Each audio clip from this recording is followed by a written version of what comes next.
विद्युत कर्मियों का धरना, अनवरत जारी, न सरकार का डर और न न्यायालय के अवमानना का भय।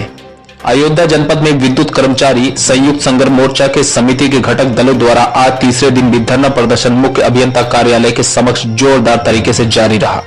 धरना प्रदर्शन कार्यक्रम में जहां पर निविदा कर्मचारियों के सहयोग में जनपद भर से अधीक्षण अभियंताओं, अधिशासी अभियंताओं और अवर अभियंताओं का पूरा सहयोग दिखाई दिया। सरकार के द्वारा उनके साथ किए जाने वाली कार्रवाई के प्रति कोई भय नहीं है। नमस्कार, आप देख रहे हैं अयोध्या की आवाज। बताते चले, विगत 2 दिन से जारी विद्युत कर्मियों के द्वारा हड़ताल के बाद अयोध्या जैसे शहर में विद्युत व्यवस्था पूर्ण रूप से चरमराई है। जनपद भर से आ रही खबरों के आधार पर लगभग सभी विद्युत उपकेंद्र से संबंधित क्षेत्र को विद्युत सप्लाई बाधित है।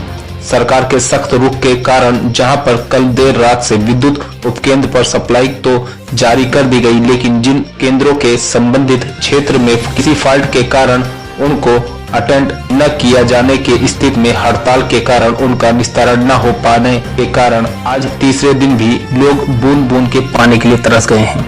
वहीं ग्रामीण क्षेत्र में ग्रामीण मोमबत्तियां जलाकर रात काटने के लिए मजबूर हैं। सबसे अहम बात, CBSI बोर्ड की परीक्षाओं का संचालन भी जारी है। शहर में हड़ताल के कारण अंधेरा तो मौजूद है, लेकिन अभिभावकों के द्वारा नौनिहाल के भविष्य के अंधकार में होने के अंदेशे जताए जा रहे हैं। आइए सुनते हैं संघर्ष मोर्चा समिति के पदाधिकारियों ने क्या कुछ कहा। ऐसे ही लगातार छोटी बड़ी खबरों के लिए हमारे चैनल अयोध्या की आवाज को सब्सक्राइब जरूर करें। अयोध्या की आवाज के साथ एम हसन की ये खास रिपोर्ट अयोध्या। हड़ताल को लेकर हमारी सरकार से यही मांग है, जो 3 दिसंबर का समझौता हुआ था लिखित में ऊर्जा मंत्री की उपस्थित में MD UPPCL द्वारा साइन किया गया था और हमारे पदाधिकारियों द्वारा उसको तत्काल। कब तक हड़ताल चलेगी? हड़ताल अभी तक जो नोटिस दी गई थी और जो केंद्रीय पदाधिकारियों में निर्देश हैं कि 16 तारीख की रात 10 बजे से जो स्टार्ट हुई है वो 19 की रात 10 बजे तक, मानी 72 घंटे की जो सांकेतिक हड़ताल का निर्णय लिया गया है वो जारी रहेगी। उसके पश्चात जो भी निर्णय लिया जाएगा केंद्रीय पदाधिकारियों का, हम लोग यहाँ पर 100% हाई कोर्ट के आदेश और सरकार के सख्त आदेशों के चलते, निर्देशन के चलते खबर चल रही है कि 650 विद्युत कर्मियों को निष्कासित कर दिया गया है और 7 एजेंसियों पर FIR दर्ज की जा चुकी है, जिनको भविष्य में विद्युत विभाग में काम न मिलने का वो भी दिया गया है।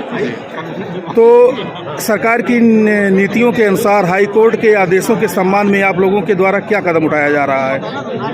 देखिए, हमारी एक संयुक्त संघर्ष समिति है जिसमें विभिन्न संविदा कर्मियों से लेकर और अभियंताओं तक और अभियंताओं कार्यालय सहायक सभी संघों का एक साथ एक संयुक्त समिति है। तो सभी के हितों को एक साथ लेकर चला जाएगा। अगर हमारी हड़ताल संयुक्त रूप से चल रही है तो संयुक्त रूप से जब तक सभी के ऊपर जितनी कार्रवाइयाँ हैं निरस्त नहीं हो जाती या जितने भी सभी के हित सुरक्षित नहीं हो जाते, तब तक हड़ताल या संयुक्त समिति का एक्शन हो जाएगा। ऐसा नहीं होगा कि हम 4 लोग या अभियंता संघ या कोई आके निकल जाएं और बाकी जिनके ऊपर कार्रवाइयाँ हों उनको छोड़ दें। पूर्व में भी होता रहा है और वर्तमान भी होगा। जो संयुक्त संघर्ष समिति है सभी के हितों को साथ। संघर्ष समिति में किस पद पे हैं आप? संयोजक जिला चंद्र। क्या नाम है? सूर्य प्रताप।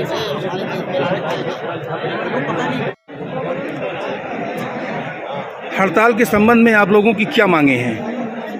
हमारी मांग है कि 3 दिसंबर 2022 को जो माननीय ऊर्जा मंत्री जी की अध्यक्षता में मुख्यमंत्री जी के सलाहकार श्री अवनीश जी की उपस्थिति में विद्युत कर्मचारी संयुक्त संघर्ष समिति के 14 सूत्री मांगों पर एक जो समझौता हुआ था उसे लागू कर दिया जाए।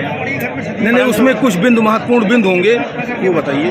महत्वपूर्ण बिंदु सबसे तो ये है कि मतलब जो चेयरमैन बोर्ड इस समय एम देवराज जी बैठे हैं, ये नियम विरुद्ध तरीके से बैठाए गए हैं। हमारी मांग है कि जो सरकार की चयन समिति है उनके द्वारा किसी इंजीनियर को चेयरमैन के पद पर बैठाया जाए, जिससे आज जो एक अशांति का माहौल उत्पन्न हुआ है। कोई इंजीनियर जब चेयरमैन के रूप में होगा तो बिजली के कर्मचारियों, बिजली के जूनियर इंजीनियरों, बिजली के अभियंताओं की समस्याओं को बखूबी से समझता है और उसका सही ढंग से निदान करेगा। क्योंकि ये भी स्पष्ट है कि चेयरमैन वह होना चाहिए जिसको वितरण का ज्ञान हो, जिसको उत्पादन का ज्ञान हो, जिसको पारेषण का ज्ञान हो। परंतु वर्तमान में बैठे हुए चेयरमैन साहब को बिजली विभाग के बारे में किसी भी प्रकार की कोई जानकारी नहीं है। नंबर 2, हम अपनी सुख सुविधाओं को मांग रहे हैं। हमारी जो सुख सुविधाएं हैं वो छीनी जा रही हैं। जैसे हमारे कर्मचारियों, जूनियर इंजीनियरों, अभियंताओं को जो बिजली की सुविधा दी जाती थी सरकार के द्वारा, उसको छीना जा रहा है। मीटर स्थापित करने की व्यवस्था की जा रही है। विशेष हमारी मांगे है कि जो 65 से 70 हज़ार पद खाली हैं उत्तर प्रदेश पावर कॉरपोरेशन में, जो हमारे संविदा के लोग पूरे उत्तर प्रदेश को रोशन करने का काम कर रहे हैं, उनका उन रिक्त पड़े पदों पर समायोजन किया जाए, उनकी सुरक्षा का मुकम्मल इंतजाम किया जाए। क्योंकि प्रायः देखा जा रहा है कि लाइनों पर काम करते समय जब हमारा कोई संविदा का कर्मचारी दुर्घटना में मौत की भेंट चढ़ जाता है तो उसके चिकित्सा का कोई व्यवस्था नहीं होता है, उसके परिवार को कोई आर्थिक सहायता नहीं दी जाती है। सब लोग अपना अपना हाथ खड़ा करके किनारे हो जाते हैं। सबसे प्रमुख मेरी मांग है कि अगर जब तक समायोजन नहीं होता है तब तक काम कर रहे संविदा के कर्मचारियों को 28,000 श्रमिक को और 24,000 रुपया कुशल श्रमिक का वेतन भुगतान प्रबंधन के द्वारा आदेश जारी किया जाए। अगर प्रबंधन उसमें कहीं से अपने को विफल होता है तो मेरी मुख्यमंत्री जी से अपील है कि आप प्रभावी हस्तक्षेप करके हमारे इस समझौते को लागू करावें और बिजली में काम कर रहे संविदा के कामगारों को न्याय दिलावें, उनको 18,000 24,000 का वेतन आदेश निर्गत करावें, जारी करावें। हम नहीं चाहते कि उत्तर प्रदेश में किसी भी प्रकार का इस बिजली के उद्योग में कोई अशांति का माहौल हो, क्योंकि जब अशांति का माहौल उत्पन्न होगा तो कहीं न कहीं सरकार के सामने भी एक सवाल खड़ा होगा। तो हमारी मुख्यमंत्री जी से अपील है कि प्रभु राम की धरती पर जो ये संघर्ष चल रहा है, आप राम राज्य के अनुयायी हैं, राम राज्य की कल्पना लेकर के आप काम कर रहे हैं, तो बिजली के उद्योग